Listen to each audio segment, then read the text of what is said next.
নিরামিষের দিন মানে যদি সেদিন একটু পনিরের রেসিপি হয় বাড়িতে, তাহলে বাড়ির ছোট থেকে বড় সবাই কিন্তু একটু পেট ভরে ভাত খায়।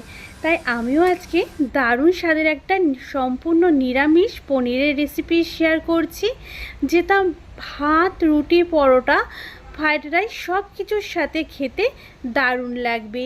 কিভাবে রান্না করব অবশ্যই দেখে নাও আজকের পুরো রেসিপি। প্রথমেই দেখো আমি বেশ কিছুটা এখানে পনির নিয়ে নিয়েছি। এবার পনিরটাকে আমি কেটে নেব, ছোট ছোট পিস করে কেটে নেব। তোমরা তোমাদের পছন্দ অনুযায়ী পনিরের পিসগুলো করে নিতে পারো।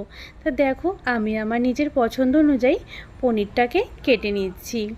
ছোট বড় যেরকম সাইজ ভালো লাগে সেইভাবে পনিরটাকে কেটে নিতে পারো। দেখো আমি একটু বড় রেখেছি সাইজে। তা পনির কিন্তু সবগুলো কেটে নিয়েছি টুকরোগুলো। এবার পনিরের টুকরোর মধ্যে উপর থেকে দিয়ে দিলাম একটু লবণ, আর হাফ চামচের মতন আমি এখানে দিয়ে দেবো একটু ময়দা। অনেক সময় পনির ভাজতে গেলে কিন্তু একটু ভেঙে যাওয়ার চান্স থাকে, তাই যদি সামান্য একটু ময়দা দিয়ে মেখে যদি পনিরটা ভেজে নেওয়া যায়, তাহলে পনিরটা কিন্তু আর ভেঙে যাওয়ার ভয় থাকে না। তাই লবণ আর একটু ময়দা মাখিয়ে নিয়েছি। আর এইদিকে দেখো আমি এখানে একটু কাজু বাদাম নিয়ে নিয়েছি। সেই কাজু বাদামটা মিক্সিতে প্রথমে আগে শুকনো অবস্থায় আমি একটু ঘুরিয়ে নিয়েছি, তাহলে খুব সুন্দর পেস্ট হয়। তারপর একটা বড় সাইজের টমেটো, 4টে কাঁচা লঙ্কা আর 1 ইঞ্চির মতন একটু আদা ছোট ছোট করে টুকরো করে নিয়েছি। সাথে 1 চামচ লবণ আর অল্প একটু চিনি দিয়ে আর জল দিয়ে সুন্দর পেস্ট বানিয়ে নিয়েছি। আর এইদিকে কড়াইতে বেশ কিছুটা সর্ষের তেল দিয়ে দিয়েছি। সর্ষের তেলটা যখন খুব ভালো করে গরম হয়ে গেছে, তারপর আমি একে একে পনিরের টুকরোগুলো তেলের মধ্যে দিয়ে দিচ্ছি।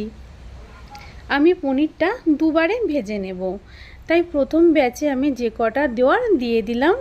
এবার পনিরটাকে উল্টে পাল্টে সুন্দর একটু লালচে রং ধরিয়ে আমি ভেজে নেব।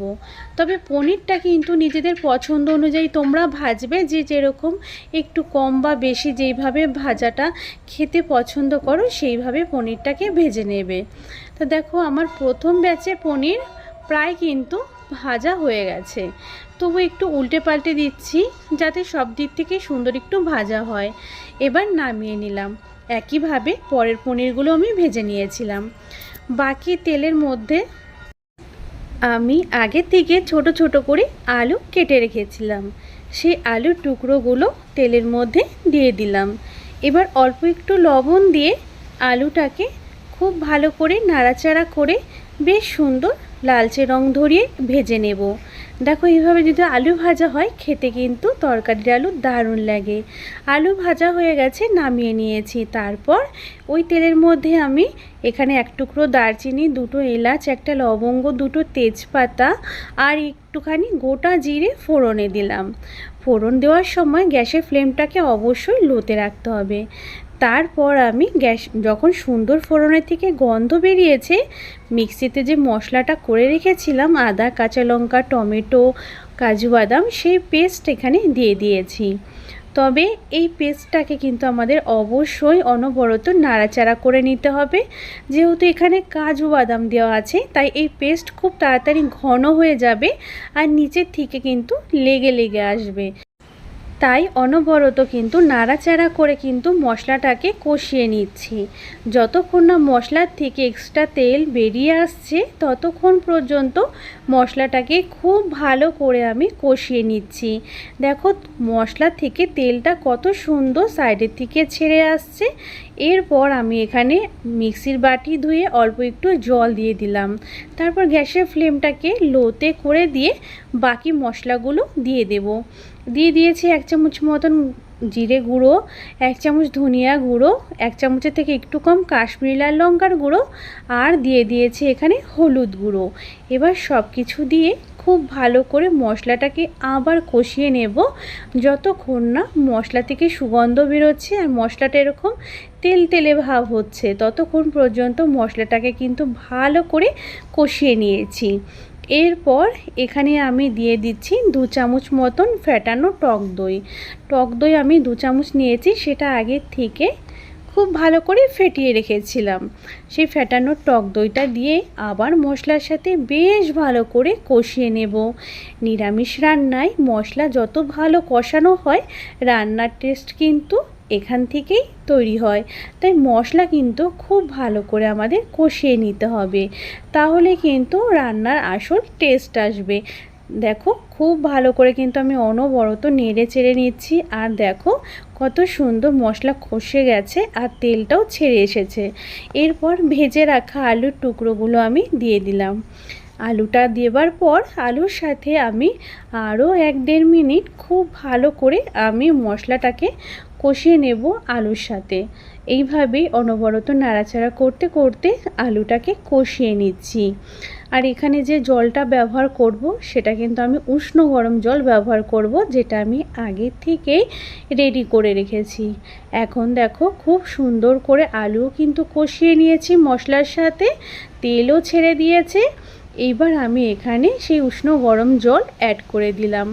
যেহেতু আমি ভাত খাওয়ার জন্য এটা রান্নাটা করছি, তাই আমি একটু ঝোলটা বাড়িয়ে দিয়েছি।